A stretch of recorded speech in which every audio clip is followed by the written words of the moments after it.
The Express.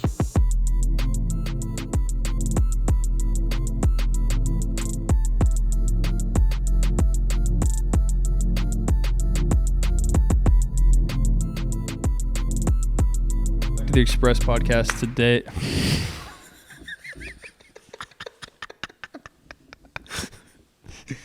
Sorry. Oh, we're starting now. Sorry, I thought we were clapping. Start now. Oh.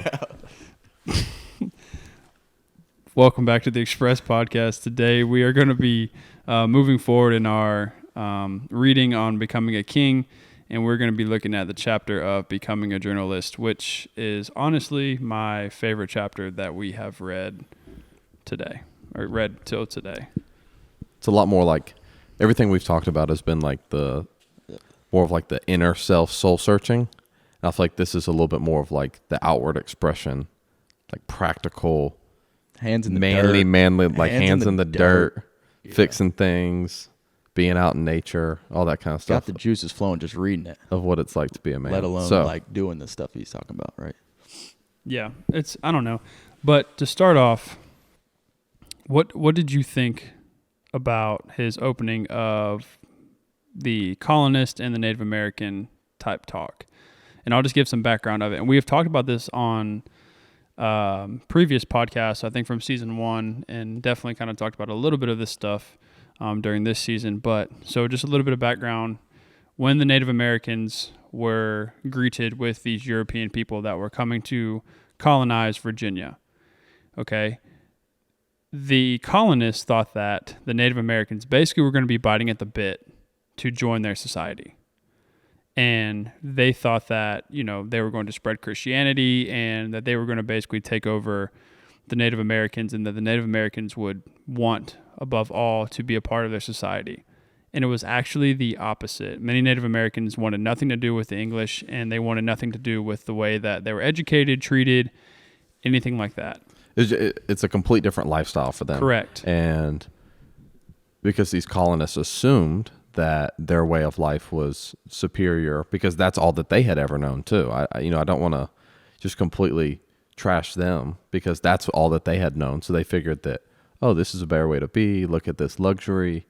And the Native Americans were like, listen, I appreciate this offer, because they talk about, they're Benjamin Franklin, these folks are offering Native Americans like, hey, if you want to bring us some of your sons and we can educate them and the whole thing, we would love to. Like, we'll host them, treat them right. And he basically, like, the leader, the chief of these Native Americans, like, to be honest, when I send them up there, for a lack of a better term, like, they get soft. Yeah, and he says, like, your education does not help them.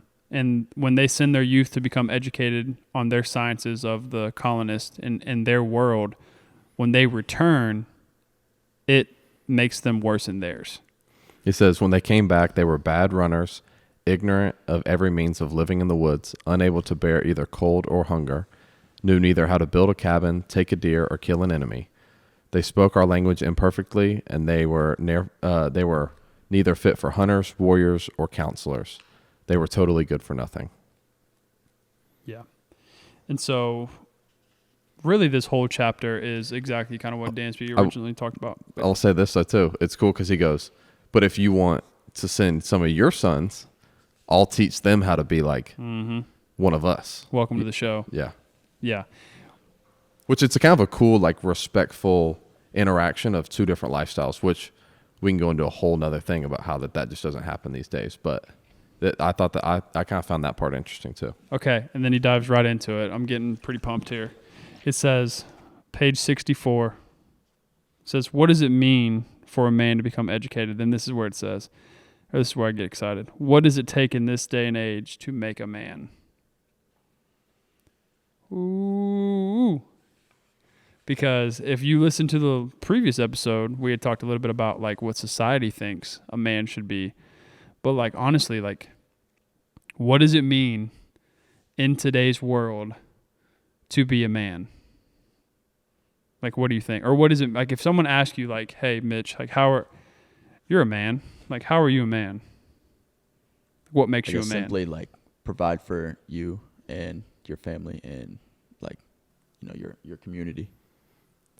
I'd say the overarching societal would say like climb up the ranks, become the ultimate breadwinner, like not just a provider for your family, but like become that dude that makes the money, like makes all the money, drives the fancy cars, you know, clean shaven, wears a nice fitting suit, you know, a good father.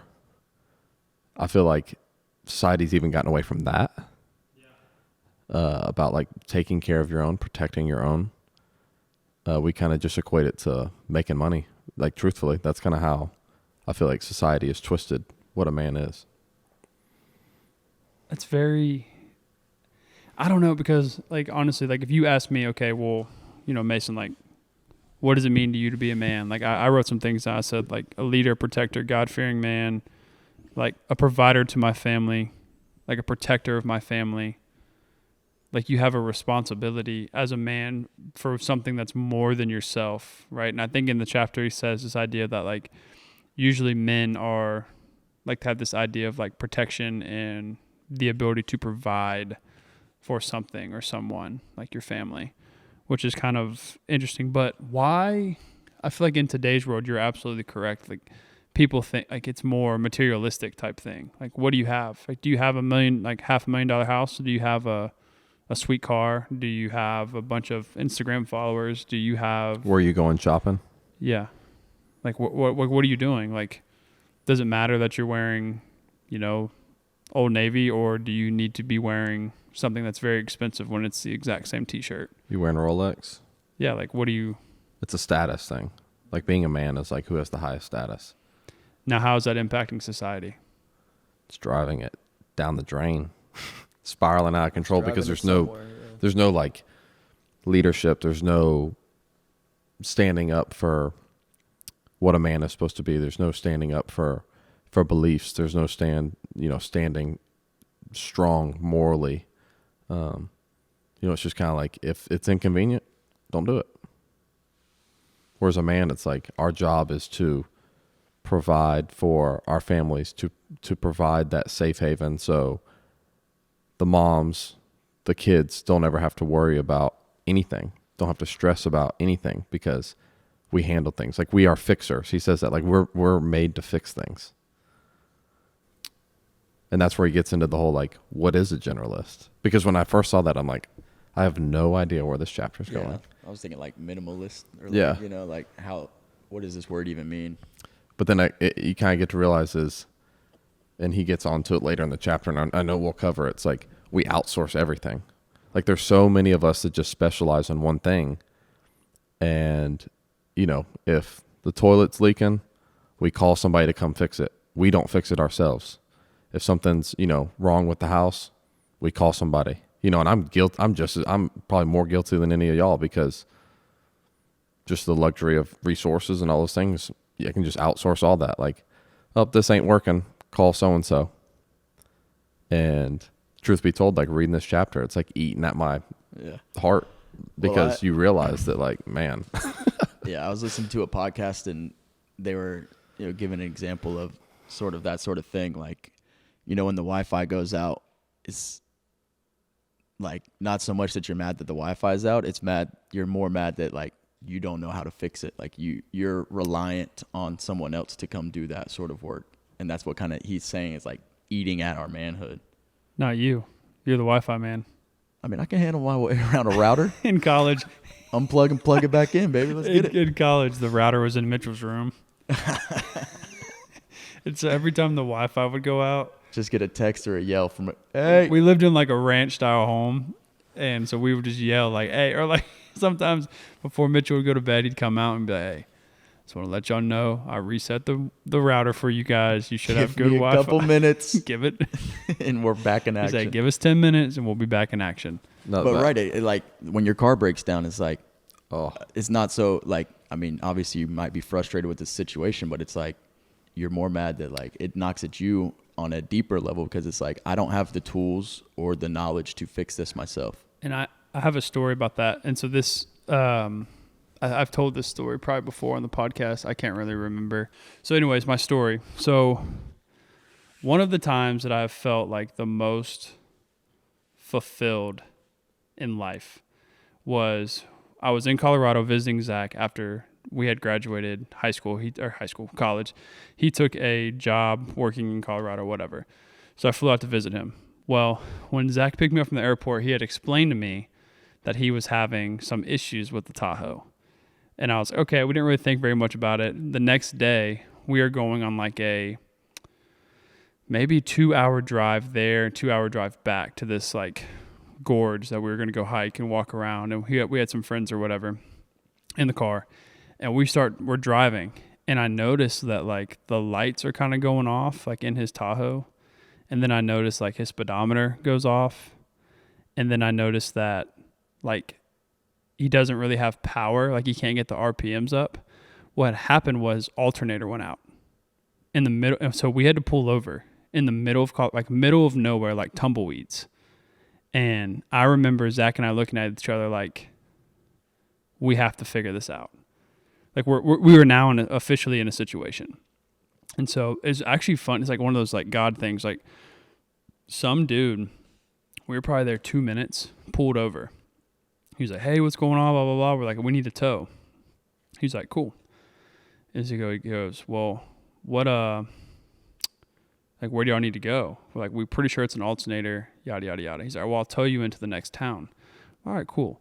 Well, I don't know if you all know this, but when your alternator goes out, you don't have things such as power steering or brakes. And we're being towed behind this guy who is hauling butt on the interstate. Like I'm talking, he's probably going 70. And check this out. Zach had tow straps and he was like, hey, you want to use these? And the guy was like, nah, we'll just use chains. He's like, you'll be my brakes. So we're hauling butt, dude. Zach is like 2 feet on the brake trying to slow down. And you know Zach's probably, $130, soaking wet at this point, wearing a parka. And he's trying to get it to stop. And I'm in the front seat and there's people in the back and they're kind of like, yo, like what's going on? So we pull into this AutoZone in the middle of nowhere, Colorado. Okay. We go in there. They have one alternator left for his Chevy Tahoe. And he's like, oh, I can tow you across the street. But if like we got towed across the street, it's going to be exponentially expensive, which we still didn't have a whole lot of money at that point. Not that we do now. But they like, well, you can, like do it yourself. So he bought that alternator. And Zach and I, in the middle of Colorado, in the parking lot, changed the alternator ourselves in his engine in 27 minutes. Shout out YouTube. We watched YouTube for a little bit and then just got to work. But your hands are all he nice had and covered in grease. Yeah, baby. I felt. Come on. Our shirts were on, but they could have been off, and it would have been a lot cooler. It would have been but sweet visual. But no, honestly, it wouldn't have. oh, it would have. But honestly, just like grease on my face, like just But the almost fact, like war paint, if you will. Yeah. Yes.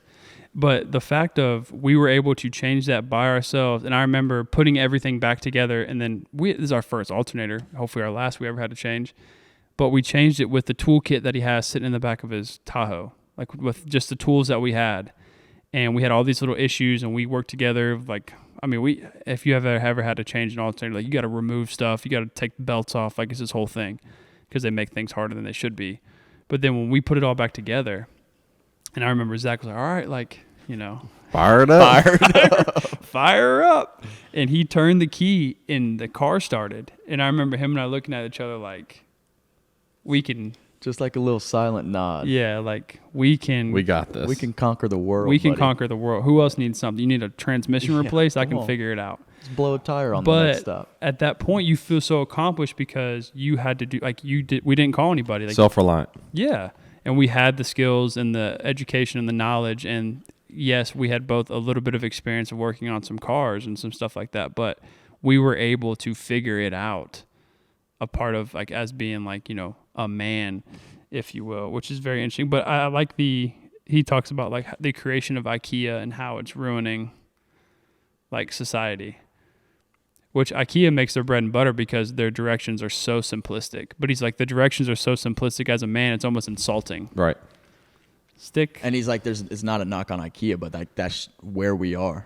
Right, that in we the need world, that. that is like the only way for people to be able to put these things together. The only way to even have furniture is to have something that's so simplistic to put together. Like where the one little wooden tool is in the package. You don't even have to worry about having a screwdriver in your house. Yep. Yeah. No, I think just simply like especially during the off season, like when I get in a few more modes of like doing stuff around the house, there is so much like there's this Feel part of your accomplished. soul that like this like masculine thing of like this is like who I really am at my core, is to fix things, to make things, to create things, to to whether it's mounting the TV, whether it's How accomplished did you feel when you and I mounted that TV in front above that fireplace? oh, that was big time. I was very proud of myself. Or even simply like We had a ladder We had out there. Oh, we had that thing was heavy too. That thing was heavy. It's a waterproof TV. We had a ladder. There's nothing machine powered out there, but there could have been. Yeah. And we just But got it's it done. simple as like making a fire in the fireplace, without turning a knob, turning gas or and- flipping a yeah. light switch. Yeah. No, I mean, and what he's kind of getting at is like, at our core nature, as a generalist, let's get away from specialists and let's be a generalist where we can accomplish and do tons of different things good instead of just being able to do one thing really, great. It's like we need to have all the tools in our toolbox. Well, how accomplished did you boys feel when we made that fire in Blue Ridge? Oh, And we worked for it. yeah, we did. Took a while for the girls to be impressed. That's okay Yeah, though. I That get- wasn't for the L's for us. The baby. wood was As- wet. as We didn't Dansby was control the saying- elements, also but wet. we It was a literal slow burn. As we Thanks. like Slow it around cook. here. Slow cook. it was a slow, Slow cook, cook. meaning probably 2 hours before that fire got lit. But it doesn't matter because it got lit, and that's But- what it was. So one of the stories I'm just going to bring up, I don't know how deep down the notes list this is for you, but he asked his son, his son's funny, man. His son is like Yeah, he's a super character. honest and Zingers, just like yeah. innocent. He asked him like, son, like what are the two things you need to survive? And his son said, a phone and a wallet. And he just started laughing. He's like, that's exactly where we are in society too. Yeah. Like he thinks that you can do anything with your phone and you can be able to buy anything, groceries, they don't just come from the grocery store. They come from somewhere, right? Yeah. Like we were meant to gather our own food. Like we were meant to stock the freezer or whatever nowadays with meat that we kill and catch. And it's just so cool to like, it just kind of rips at you a little bit. It's like, you go fishing these days, you don't catch anything, whatever. Hundreds of years ago, you didn't catch anything, you weren't eating. Yeah. No. Relying on some berries on the bushes. Right. Yeah. Have you what's that show where they go, it's like in the wild, or it's There's so many, but yeah, but this one's like they basically take 10 contestants and they drop them Well, off. it's called Alone, isn't it? Oh yeah, maybe it is called Alone. That's like to the extreme. But that is like they have to build their own shelter and like They drop them off in like the most ridiculous, Like, like remote, yes, cold places in the world, Yes. basically. and they have to survive. And it's kind of interesting. Of some people they're there, and then part of them I think they lose because it's a psychological warfare. Like some of them lose because they have experienced this new technology in life, so like they constantly know like what they could go back to. But then other people, they'll be like the winner. He was like, I think he was on Joe Rogan. He's like, yeah, I could have lived out there. I had enough meat for probably another 4 or 5 months. He had like a big kill. Like he killed like an elk. He's like, yeah, I was just drying, pretty much just drying the meat out and just settling in. But see, in that, when you think about that though, if someone were to just go drop you off in the middle of some forestation somewhere, like, would you even know what to do? Shelter. But it's like, you even think about it, and it sounds silly, but when you really break it down, you're like, would I know what to do? And I should know. Like, I Right. need to know that. Well, yeah, and part of that show too is interesting because they'll be like, okay, well, per the amount of calories I'm taking in, I can only move this much because I don't want to exhaust myself of having, a caloric deficit and then go into all these other issues. But one of the questions I do have, which I do love his son's answer, because and I don't know if this technology is as cool as you. I find myself getting old. There's something that I've started to use that I have not used before for technology that makes my life a lot easier, and it's called Apple Pay. Let me tell you why. I don't know if you all use this feature or not. I have not used this feature. Everyone's like, oh, I don't use it. I can pay with Apple Pay. I can, and I'm like, I don't have Apple Pay. I have Venmo, whatever. There's been 2 times I've gone, I'm now the store guy. I'm the guy that goes to the store. Oh, I'm becoming my I like father. going to the store. Yeah, so I'm the Publix guy because we've Reached that point in our life. yes. So I'm the store guy. So I go to the store. There's been 2 times I forgot my wallet, It'll get you. but because of Apple Pay, no card. No, that's what I'm saying. You could just tap your phone on the Yeah. thing. Yeah, that was my phone tap. Oh, Yeah, sorry. yes. This would be my card. And it just says, all right, well, double click if you want to pay with your Apple Card. Yeah. Yeah, I don't do Apple Pay. It's Bang. awesome. But that's just, I don't know why that, I don't know why I think that's so cool. But even, I guess, expanding on that, it's like, I almost get like some satisfaction of just like handing someone some cash. Oh, I'm a big cash guy. I It's never like, have cash. I love oh, having dude, cash. I like not like this much cash, but $6, like 5 and a 1. I Take like- it to I the like bank. handing It's something cash. about the exchange. I like And handing just like cash. I can physically feel the money, Yeah. I don't know what it is. I don't ever deal with cash. You should start.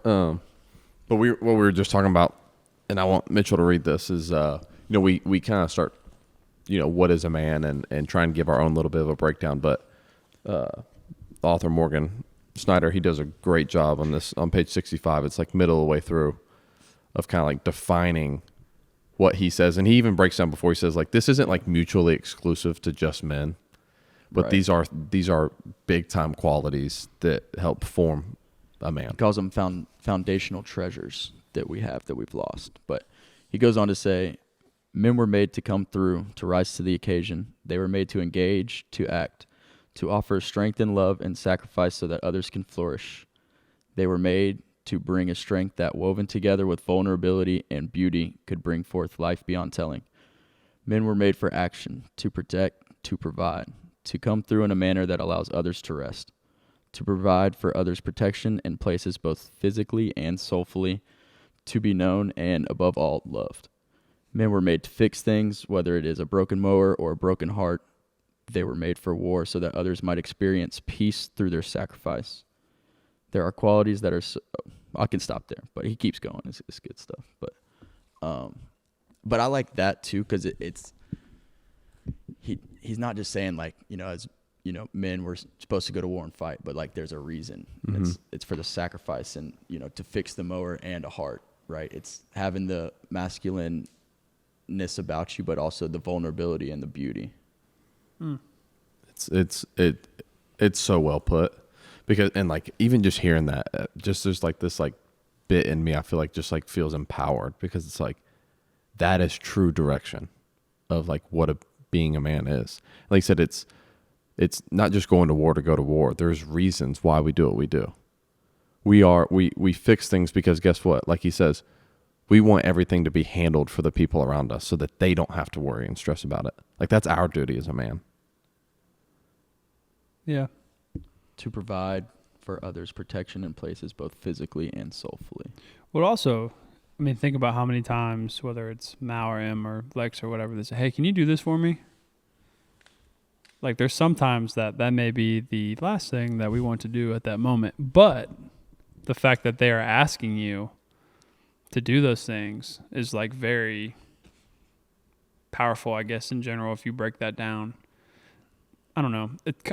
But when he reads, or when he talks about this stuff in the book about, like, he talks about cutting your grass.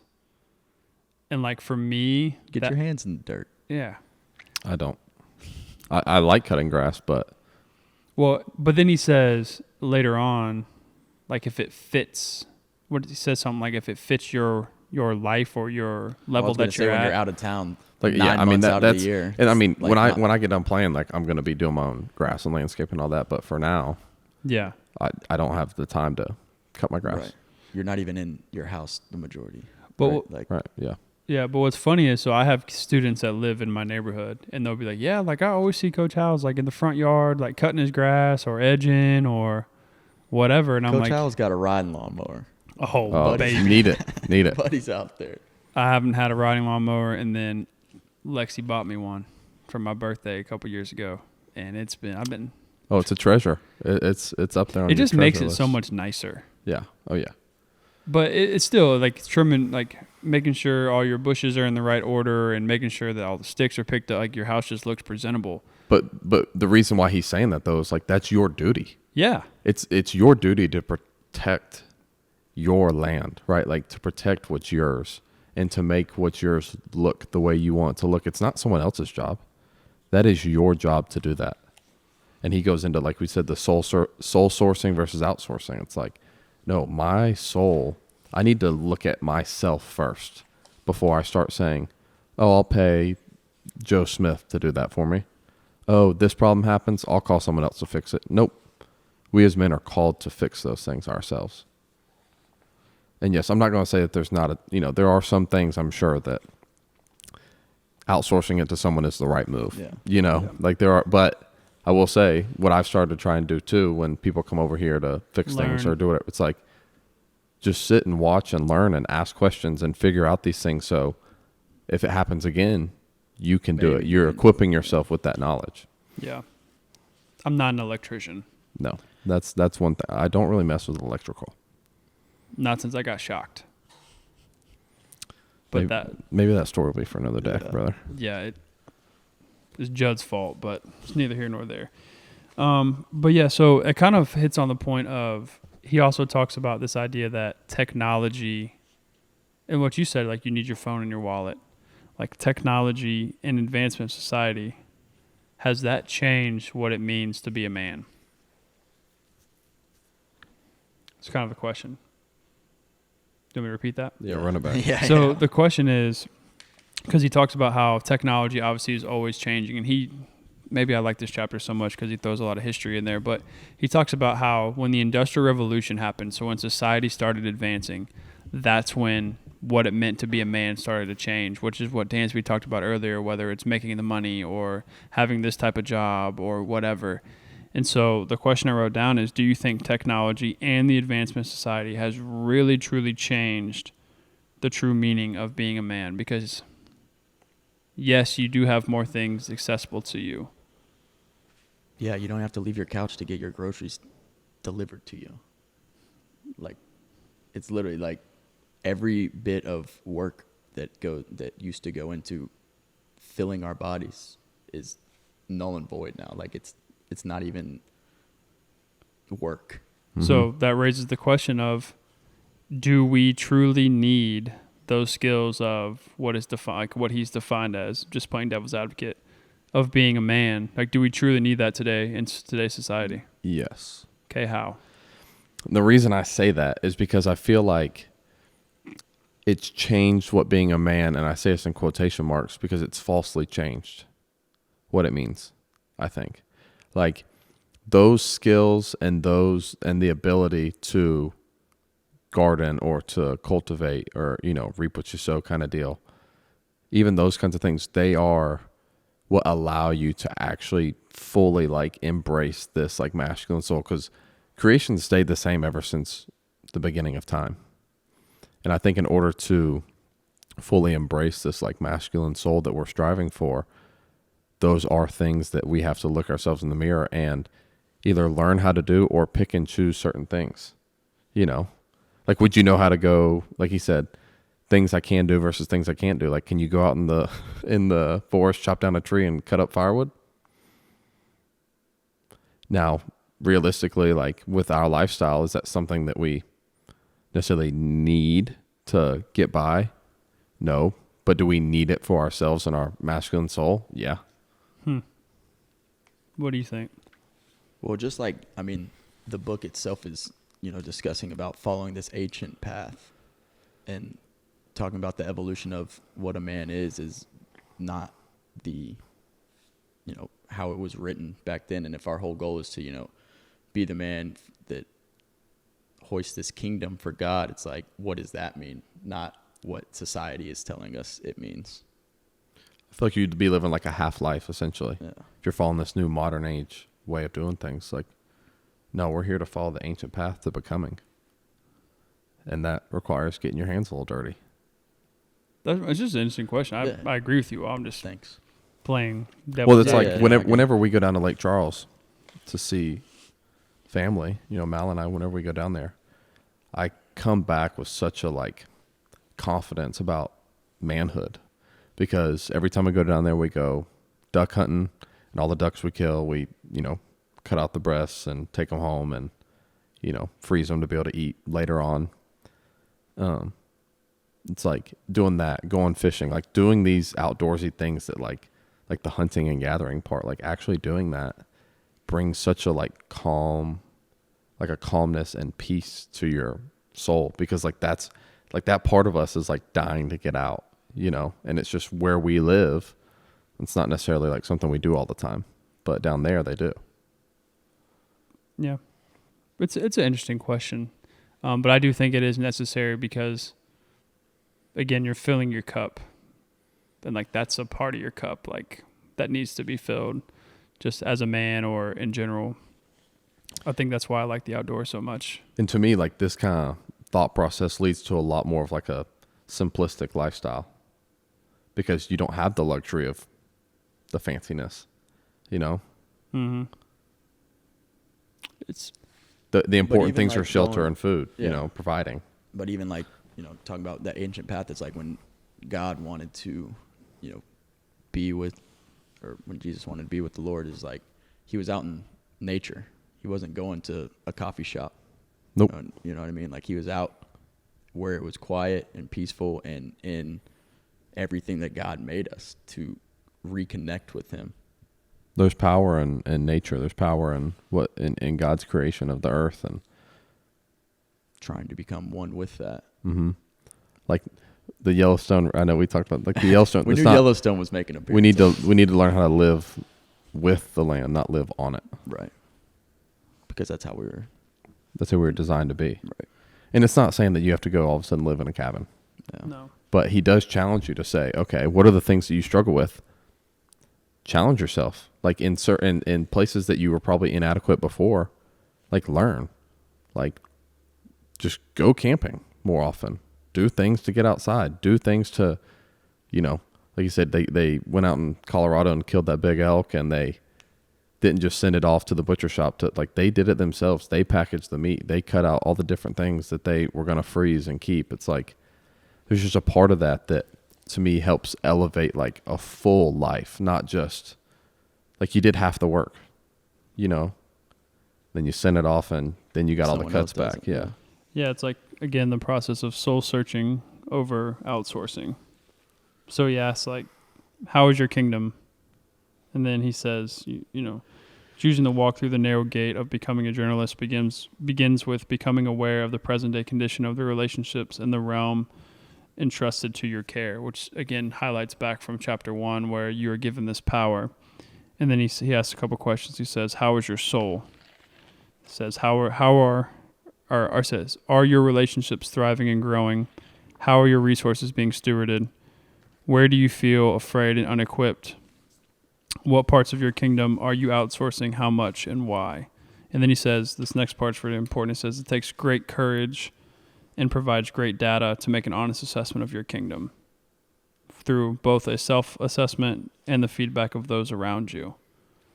So again, like everything you're talking about is him soul searching. He's not outsourcing the process of killing that elk or handling the elk or the meat that his whole family is going to be using for that next year. It's powerful stuff, man. Really is. No, it's... And just like the fact that he said, like, it does take a great courage to, like, do that self-assessment or even get some opinions from others on, how can I be better or where in my life can I grow? Because, again, like we've been saying the whole time, it's like that stuff will humble you real quick, and you try to not think about that stuff because it's a lot harder to think about it than to not think about it and figure out where you're going to grow. When I think about, like, we're at that age too. It's like I'm thinking about this stuff almost more for when we have children. Mm-hmm. Like I want to be able to teach my kids these things. Like I want my kids to be able to learn and grow in this same discipline. Yeah. Where it's not like, hey, like Dad, how do you do this? Like, son, truth be told, like I don't know. It's like, no, you need to be able to know to be able to teach your kids and pass these lessons down. So that those same teachings and thought processes and habits go towards, go like from generation to generation. Yeah. And like the goal is I want my son to be 1,000 times better than whatever I am. So I need to educate myself on, the little stuff that I do have that involves, actually being able to use my hands. Like I need to get better at that and learn. But sorry. No, you're good. I just feel like this chapter, it's almost hard to discuss in a way because everyone is going to take something really unique and different for them when they read it. That's why we're challenging everybody to read this with us, because there are certain things that tug at me when I'm reading this chapter that maybe not y'all as much or whatever the case may be, but this is something where it's like true honest assessment of the practical things that you're doing to actually grow to be more of a generalist. Are you carrying a knife? I was literally about to say, if you're not watching on YouTube, Dansby's doing the whole episode with a pocket knife in his Tell me about that pocket knife. He's great. Well, we talked a little bit about this before. It talks about it in this That's chapter. my next point. Is talking about a knife, so I want to know.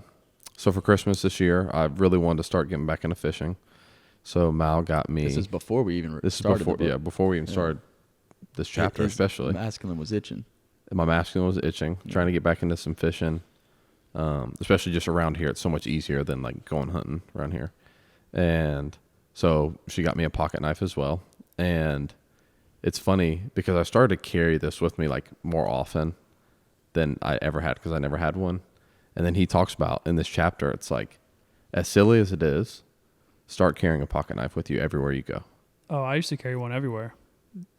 And he's like, even if you're almost like faking it until you make it, there's a symbol behind this pocket knife that's like symbolizing what you are wanting to become. And he's like, I was using every excuse, and I do the same thing. Like, what can I use this on? Give me an Amazon box. Give me an Amazon box. I'm going to rip that thing to shreds, or whatever the case may be. Hey, why Lexi, you might check need this out.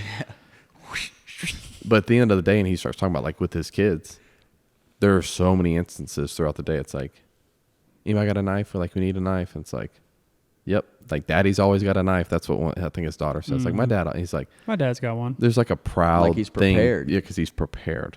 Right. Yeah. He's prepared for anything that may happen. I think that so often we take that for granted. It's like, do I practically need to know how to like chop up firewood and store firewood? It's like, no. But guess what? Like we need to be prepared for any of those instances. And I think that's kind of like this pocket knife symbolizes. Yeah. So I carry it with me everywhere I go. Over there? It's a buck knife. You want it? Here, hold on, let me throw it at you. Let me open it up and throw it at you. I used to carry one. I feel like you carried one too. Didn't you carry one in college? Oh yeah. But I mean, I haven't in a while. But. Well, I used to carry one. Judd got me, actually, Judd's making a lot of appearances on this episode, but he got me my first pocket knife, I think, when we were going to college, my birthday. You know how Judd is with gifts. So yeah. Pocket knife or a flashlight? Here's a spear. Machete. But yeah, so he got me my first pocket knife, so I started carrying it. And he's like, man, you'll never know when you're going to, when you can use a pocket knife. That's real. And it's real. But I stopped carrying mine, obviously, because you're a teacher. I'm a teacher. Yeah. And that's a great way. Coach Howells, what's in your pocket? You don't have, we know you still carry a pocket knife, brother. You don't, you don't have to disguise Has anybody got a knife around here? But I mean, same thing. You thinking about like owning a gun? Mm-hmm. Like, do you know how to shoot a gun? Do you know how to like literally like take apart your gun, put it back together, clean it? Yeah. Do you know how to do those things? Do you know how to actually properly use it? Right. Like it sounds silly, but like my dad would always say about this too. It's like, son, I don't carry a gun in hopes I ever have to use it. No. But if I ever need to, God forbid, am in a situation where I do, needs to work, number one, and I'm prepared. Yeah. That's kind of how I look at it. It's almost like preparing for any situation that could come about. Yes. When it comes to protection, physically or standing up, like we talked about, like not even just like physical altercation, confrontation stuff. It's like, no, I need to be able to like protect and stand my ground for my family and lead and have, because like with that protection comes a lot of trust. Yes. A lot of power. So it's very interesting. But yeah, I do think that as you're reading it, you can take a lot of different stuff. I mean, there's different things that are going to pop out to you, I guess, in every episode. But this one just kind of hits back home. It also probably hits back home because I've been really wanting to get back into a lot of nature stuff and get just kind of, I don't know, there's just something about being, I think all of us are. yeah, it's just something about being kind of out there to where it's just peaceful and you're by yourself and you can your brain's just a lot more clear. You don't have to hear a car go by, or you don't. And you're having to self-sustain, a little bit, like a little bit more like self-reliance. Yeah. Like you said, going to gather the firewood or whatever the case may be. Mm-hmm. And like doing it together, like building that community thing too. Mm-hmm. I think plays a, like, all right, us three, we're going to go get as much firewood as we can. Three's Like better than one. We're going to stay warmer a lot longer. You know what I mean? And that was part of the thing when we went up to Blue Ridge together, that I feel like I took so much from, not just the being able to spend time with y'all and our lovely ladies, but like to get out and to, like, us three protect, as silly as it seemed on a little like getaway, like protect what's ours. Yeah, it's, I don't know, I really like doing that kind of stuff. So, well, it's the same thing as like, we go out to like Judd, shout out. again, He's got some Get him on land, the pod. got some land in Bremen. It's like we go there for a weekend. And it's like, we have our phones, but we're not really on them. there's and no stuff. service really. Yeah, and then like, we're there for 2 days. You get back, it's like, all right, when are we going? Like, when's the next trip? Mm-hmm. You know what I mean? 'Cause Like, there's we're just no- itching to get back out there. There's no service. We go out there and, it's just guy time, and then we're riding our dirt bikes or whatever. And you have to cook your own food. You have to, so it's like, you could even technically Always go got hunting some out sort there. of job that we got to do when we get down Mm-hmm. there too. Yeah, Like, you And gotta- we're all working together because, like, Correct. one person may be doing the cooking, the other person's gathering this to be able to make the fire, the other person's, Yes. Dogs are running around. Like, it's just a freedom to it. it's very simplistic lifestyle, Oh. which I think is why we like it so much. But I guess just last thing before we get off, I just want to continue to challenge everyone to, that's listening and following along with us, is to just continue to ask God to, like, restore and renew your masculine soul and allow him to be the guide, because it can seem overwhelming at times. Like, oh my gosh, I feel like there's so much to do. Where in reality, it's just kind of like, let him lead, let him do his thing, let him guide you, and he'll never lead you astray. I'm just going to read this passage because it just goes hand in hand in what Dansby just said. But it says, this journey of recovering the generalist aspect of our masculinity is unique to each man and requires years of intimate consent to a kind, strong, brilliant, and patient father who is more willing to train us in the way we should go. It's what he loves to do, and he's overjoyed when he's invited to do it. Overjoyed. Yeah. Overjoyed. it's Amen, brothers. very interesting. It's kind of like when you ask your dad to do something. Yeah. He's always there. I call Barry a lot.